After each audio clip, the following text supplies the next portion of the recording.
Just over 2 years ago, after Hamas unleashed unspeakable evil against our people, many of us stood here in this exact spot and together declared, "Anachnu umdim kan muchadim im Israel." We stand here united with Israel. We stand with the families of the fallen and our Israeli brothers and sisters who have spent so much of this time on duty to defend the Jewish state.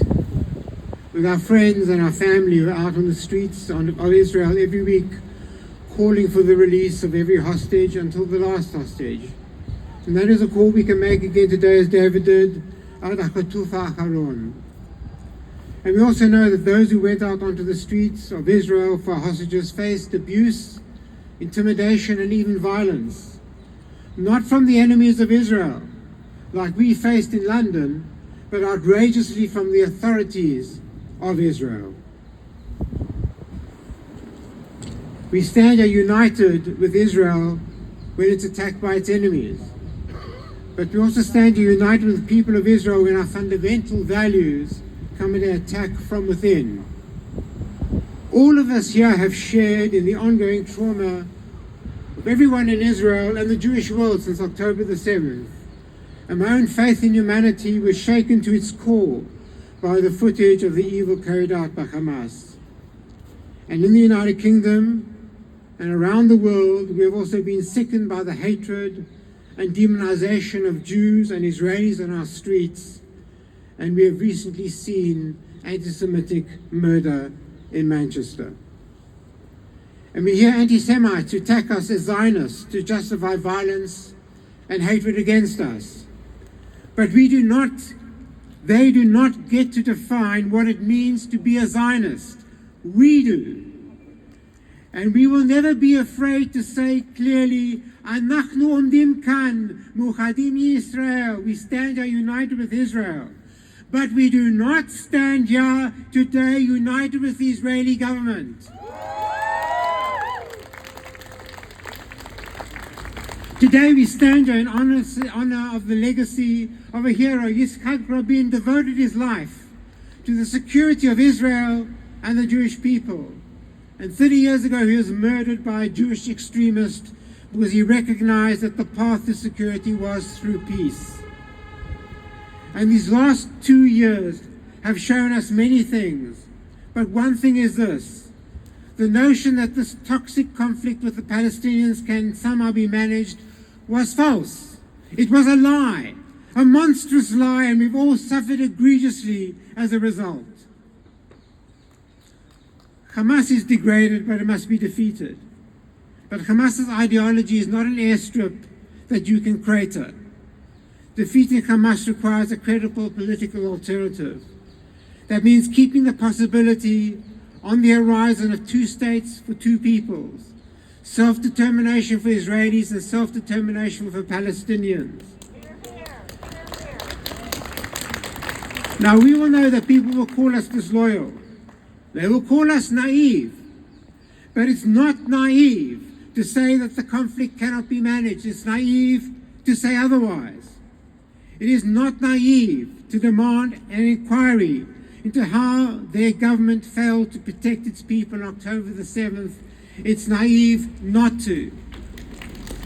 And it's not naive to recognize what Yitzhak Rabin realized 30 years ago and for which he paid the ultimate price, that security and peace are not mutually exclusive, they are interconnected. We look back at Yitzhak Rabin's murder and are tempted to ask, what if? What if? But if we are truly to honor the legacy of Rabin, the question is not what if, but what now? Because now is the time. Because when we see the assaults on Israel's democratic fabric, when we see the authorities encourage and permit extremist outrages in the West Bank, and when we see an Israeli government that chooses to promote racists and bigots in their country and in ours, now is the time. These are not the difficult moral choices that have protected Israel and the Jewish people. These are willful and deliberate immoral choices that endanger Israel and the Jewish people. And we have a duty to say so and time is running out. It should not be controversial to commemorate the murder of a Jewish hero at the hands of a Jewish extremist.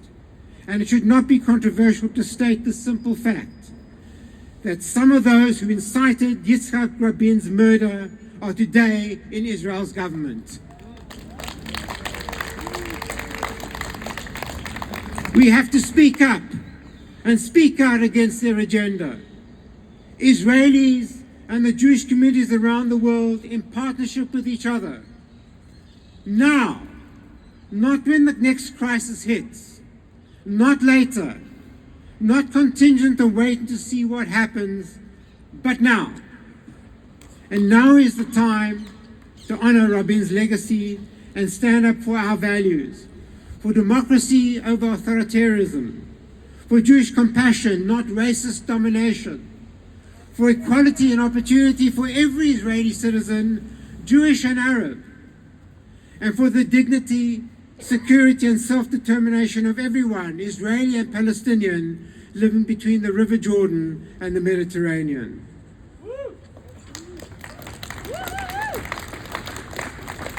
עכשיו זה זמן ליפוע בחזרה את שפת העם היהודי, שפת התקווה, שפת האומץ, שפת המוסר, שפת החמלה, שפת האהבה ושפת השלום.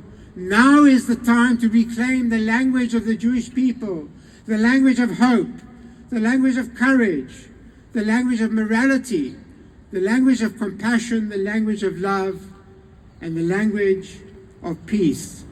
Now is the time to speak plainly, to act bravely, to demand a better path for our people. במילותיו של יצחק רבין, די לדם ודי לדמעות. In the words of Yitzhak Rabin, enough of blood and enough of tears. Chazak, chazak v'nichazek. Be strong, and we will strengthen each other.